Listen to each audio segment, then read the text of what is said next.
हर student की एक समस्या आजकल कॉमन देखी जा सकती है, वो ये है कि वो अपना टाइम मैनेज नहीं कर पाता या वो ये डिसाइड नहीं कर पाता कि मुझे किस सब्जेक्ट को किस समय पर पढ़ना चाहिए और कितना पढ़ना चाहिए, कितने टाइम के लिए पढ़ना चाहिए। तो इसी प्रॉब्लम को ध्यान में रखते हुए जो आज का टॉपिक हमने रखा वो है टाइम मैनेजमेंट। और कई छात्रों ने, कई स्टूडेंट्स ने मेरे से बोला भी था कि सर आप एक टाइम मैनेजमेंट पे वीडियो बनाइए और हमें बताइए कि हम अपने टाइम को कैसे मैनेज करें। तो मैं सबसे पहले आप लोगों से ये कहना चाहूँगा कि आप लोग सबसे पहले अपने आप से एक क्वेश्चन करें, उसके बाद मैं आपको कुछ बेसिक 5 टिप्स दूंगा जो आपको अपने टाइम टेबल को मैनेज करने में, फॉलो करने में काफ़ी हेल्पफुल प्रूव करेंगी। ठीक है, तो सबसे पहले आपको क्या करना है, अपने आप से क्वेश्चन करना है कि आपका जो इंटरेस्ट है वो दिन में पढ़ने में ज़्यादा है या रात में पढ़ने में ज़्यादा है। कहने का मतलब ये है कि इंटरेस्ट के अलावा कुछ जगह कंपल्सन भी हो जाती है। जैसे कि मान लीजिए आपके दिन में ऑफिस है या आप स्कूल अटेंड करते हैं या कॉलेज अटेंड कर सकते हैं, तो हो सकता है आपके पास दिन में टाइम ना हो, इसलिए आपकी मजबूरी हो जाए कि आपको रात में ही पढ़ना पड़े। तो सबसे पहले आप डिसाइड करिए कि रात में पढ़ना है या दिन में पढ़ना है। उसके बाद में फिर मैं आपको ले चलता हूँ अपनी 5 टिप्स की तरफ से। ये 5 टिप्स जो हैं वो मैंने अपने पर्सनल एक्सपीरियंस पर बनाई है। मैंने जो फील किया, जो मैंने जब मैं पढ़ता था, जब मुझे जो चीज़ें फेस करनी पड़ी, उन चीज़ों को मैंने ध्यान में रखते हुए अपना एक्सपीरियंस आप लोगों के साथ शेयर किया है। सबसे पहला पॉइंट मैंने रखा कि make time table for a day. सबसे पहला पॉइंट आपके लिए ये है कि आपको अपना टाइम टेबल केवल एक दिन के लिए बनाना है। Make time table for a day. क्या रहता है कि मोस्टली स्टूडेंट्स ये गलती ज़्यादा कर देते हैं कि जब भी वो टाइम टेबल बनाने बैठते हैं तो एक लंबे ड्यूरेशन के लिए टाइम टेबल बना लेते हैं, जैसे कि 1 महीने का, 2 महीने का या 1 वीक के लिए, 2 वीक के लिए वो टाइम टेबल बना लेते हैं। होता क्या है कि आप जब लंबे टाइम के लिए टाइम टेबल बना लेते हो तो या तो आप उसको फॉलो नहीं कर पाते, आप उसको करना ही नहीं चाहते। उसमें कई सारे रीज़न हो सकते हैं। जैसे मान लीजिए आपने किसी दिन मैथ्स पढ़ने का टाइम टेबल रखा था, आपने सोचा कि मैं आज मैथ में 10 यूनिट करूंगा, लेकिन उस दिन क्या हुआ, कोई इंपॉर्टेंट वर्क आ गया तो आप 10 यूनिट नहीं कर पाए। अब अगले दिन 11 करनी थी, उस दिन आप 10 कर रहे हो क्योंकि कल आपने 10 नहीं कर पाई थी। जिस दिन 12 करनी थी उस दिन आपको 11 करना पड़ रहा है। फिर आपने संडे को टेस्ट देने का सोचा था, 11, 12, 13, 14 का हो रहा है आपका 9, 10, 11, 12 कवर, तो पूरा टाइम टेबल आपका गड़बड़ा जाता है। तो सबसे पहले आप ये समझें कि आपको टाइम टेबल एक दिन के लिए बनाना है। सुबह उठिए, एक ब्लैंक पेपर लीजिए, उसमें उस दिन होने वाले सभी कार्यों को, अपने इंपॉर्टेंट जो आपके टास्क हैं उनको एक तरफ से उसमें लिखिए और उनको टाइम दीजिए कि मैं इस चीज़ को इस समय पर करूँगा और इस चीज़ को इस समय पर करूँगा। और ध्यान रखिए, जो काम आपने जिस समय पर करने के लिए बोला है उस काम को उसी समय पर आपको करना है।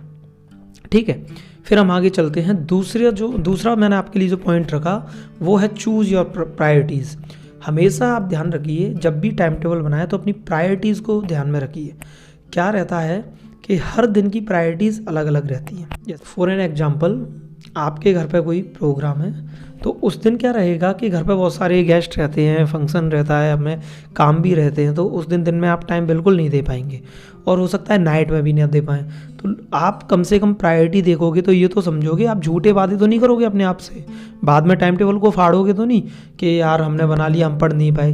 आप ईमानदारी से देखिए कि भैया कल मेरे घर पर कार्यक्रम है, मैं ज़्यादा टाइम नहीं दे पाऊँगा, तो 2 घंटे नाइट में निकाल लीजिए स्टडी करने के लिए। अब उन 2 घंटे में कौन सा सब्जेक्ट आपके लिए इम्पोर्टेंट है, किस सब्जेक्ट का कल टेस्ट होना है या किस सब्जेक्ट में कल के लिए आपके पास वर्क ज़्यादा है, उसको निपटा लीजिए।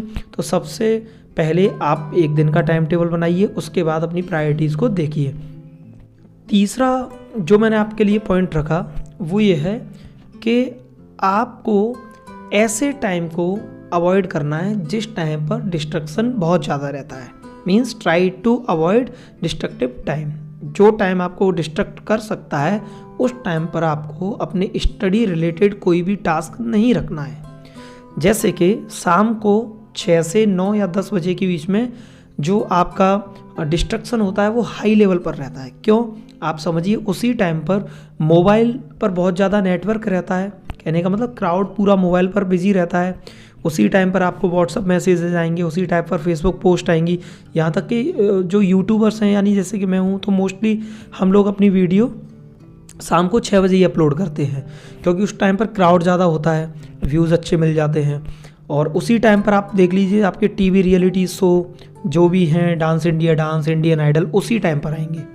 तो घर में भी शोर रहता है। तो ऐसे टाइम पर आपको क्या करना है, स्टडी रिलेटेड कोई भी वर्क ना करें। उस टाइम पर आप अपने दूसरे कामों को निपटा सकते हैं, जैसे कि मान लो घर का कोई काम है, कोई नोटबुक आपको ख़रीद कर लानी है, आपका कोई काम छूट गया है जो फ्रेंड से, वो कंप्लीट करना है तो वो कंप्लीट कर सकते हैं। तो ऐसे टास्क को आप उस जगह प्रीफर कीजिए।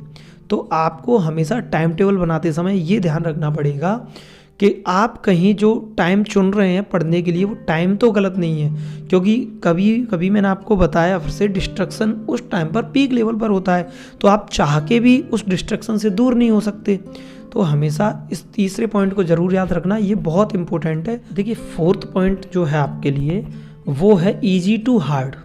ईजी टू हार्ड का मतलब क्या है, आपको ईजी टास्क से हार्ड टास्क की ओर जाना है। आप जैसे कोई गेम खेलते हैं फॉर एन एग्जांपल, तो आप उस गेम को जब खेल रहे होते हैं तो लेवल 1, लेवल 2, लेवल 3 आता है। तो धीमे धीमे पहले इजी, फिर उससे हार्ड, फिर उससे हार्ड, फिर उससे हार्ड, ऐसे आता जाता है। अगर सबसे हार्ड लेवल आपके लिए पहले ही रख दिया जाए तो आप सरेंडर कर दोगे। थोड़ी देर में आप पर जब वो लेवल पार नहीं होगा तो आप थक जाओगे, मोबाइल को बंद करके रख दोगे, तो आप अपनी सारी एनर्जी वहीं वेस्ट कर दोगे। या जैसे एथलीट्स होते हैं उनको बताया जाता है कि जैसे आप 1600 मीटर का रेस कर रहे हो, तो आपका जो फर्स्ट राउंड है उसको आप स्लोली क्रॉस कीजिए, सेकंड राउंड को और थोड़ा फास्ट कीजिए, थर्ड राउंड को और थोड़ा फास्ट, और फोर्थ राउंड में अपनी पूरी एनर्जी को झोंक दीजिए। वही मैं आपसे यहाँ कहूँगा कि आप जब भी पढ़ने बैठें, सबसे पहले वो सब्जेक्ट्स चुनें जो आपको अच्छे से आते हैं, जिनको पढ़ना आपको अच्छा लगता है। कारण क्या होगा, जब आप अपने टफ सब्जेक्ट को पहले ही ले लोगे और आप अपनी एनर्जी पूरी उसमें दे दोगे, तो आपके जो अच्छे सब्जेक्ट थे आप उनको भी अच्छे से नहीं देख पाएंगे और धीमे धीमे वो भी वीक होते चले जाएंगे। तो जो स्ट्रांग है उसको तो स्ट्रांग रखना ही है, लेकिन जो वीक है उसको भी हमें स्ट्रांग बनाना है। तो जब हम ईजी टू हार्ड की तरफ जाएंगे तो हमारा कॉन्फिडेंस बढ़ता जाएगा। जैसे हम लेवल 1, लेवल 2 क्रॉस करते जाते हैं, हमारा कॉन्फिडेंस बूस्टअप होता जाता है। वैसे ही मान लीजिए आपने पहले अपना इजी सब्जेक्ट, आपका मोस्ट फेवरेट सब्जेक्ट सबसे पहले रख दिया, तो वो आपको याद हो जाएगा, तो आपको अंदर से खुशी होती है, कॉन्फिडेंस मिलता है कि हाँ यार, मैंने जो टाइम टेबल में पहले बनाया था वो मैंने पूरा कर लिया। तो कभी भी ये गलती मत करना। मुझे पता है बहुत से लोगों ने ये कहा है कि सबसे पहले हार्ड टास्क को लीजिए, ऐसा कभी नहीं करना। प्रैक्टिकली लीजिए, आपको क्या चीज़ें आप एक्सपीरियंस कर चुके हैं, गेम खेलते हैं तो उसमें भी यही होता है। तो उसी फॉर्मेट पर आपको जाना है, ईजी टू हार्ड की ओर। फिफ्थ पॉइंट आपके लिए बहुत ज़्यादा इंपॉर्टेंट है, हमेशा ध्यान रखिए, if you are killing your time today, one day your time will kill you definitely. अगर आज आप अपने समय को नष्ट कर रहे हैं, बर्बाद कर रहे हैं, विश्वास रखिए, पूरा यकीन रखिए कि एक दिन समय आपको बर्बाद ज़रूर करेगा। मुझे पता है, मैंने आपको विश्वास या यकीन रखने जैसे शब्दों का यूज़ किया तो आपको हर्ट कर सकते हैं वो, लेकिन सत्य है। आप आज समय को नष्ट करोगे, कल समय आपको नष्ट कर देगा। समय के पास इतना समय नहीं है कि वो आपको फिर से समय दे सके कि आप अपने खोए हुए समय को फिर से वापस ला सको। ध्यान रखिए, ये मैंने कम शब्दों में आपको बहुत बड़ी बात कह दी है। अगर आप इसको समझ सकते हैं तो समझिए। मैं आपको हमेशा बताना चाहूँगा कि आप हमेशा अपने समय की कदर करिए। आप समय की रिस्पेक्ट करोगे, कल समय आपकी रिस्पेक्ट करेगा और लोगों से भी करवाएगा। ऐसे लोगों से आपको दूर रहना है जो आपको आपका टाइम टेबल फॉलो नहीं करने दे रहे। आप पढ़ने बैठे, उनके कॉल्स आ गए, तो आपको उन लोगों को अपने आप से दूर रखना है। या आप पढ़ते टाइम बैठ रहे हैं, तो इसको 6 पॉइंट भी आप मान सकते हैं कि आप अपने मोबाइल को बंद करके रखिए, क्योंकि उस पर व्हाट्सअप नोटिफिकेशन, फेसबुक नोटिफिकेशन, ये सारी चीज़ें आती हैं, वो आपका माइंड तुरंत वहाँ से डिस्ट्रैक्ट कर देते हैं। क्योंकि ये लोग एग्जैक्टली आपके दोस्त नहीं हैं, ये लोग आपके दुश्मन हैं। इनको अच्छे से पहचानिए। बाकी आप समझदार हैं। अगर आप ये 5 टिप्स को फॉलो कर लेते हैं, मैं आपको पूरा विश्वास दिलाता हूँ कि आपको बहुत ज़्यादा बेनिफिट होने वाला है पढ़ने में।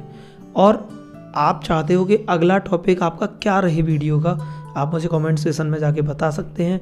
मैं उसी टॉपिक पर आप वीडियो बना के अपलोड करूँगा और इस टाइप्स की वीडियो आपको मिलती रहेंगी। उसके लिए आप मुझे मेरे फेसबुक पर, मेरे इंस्टाग्राम पर, मेरे ट्विटर अकाउंट पर मुझे ईमेल भी कर सकते हैं और मुझे बता सकते हैं कि मुझे किस टॉपिक पर वीडियो बनानी चाहिए। तब तक के लिए thank you so much. Good bye, take care, be happy, be healthier.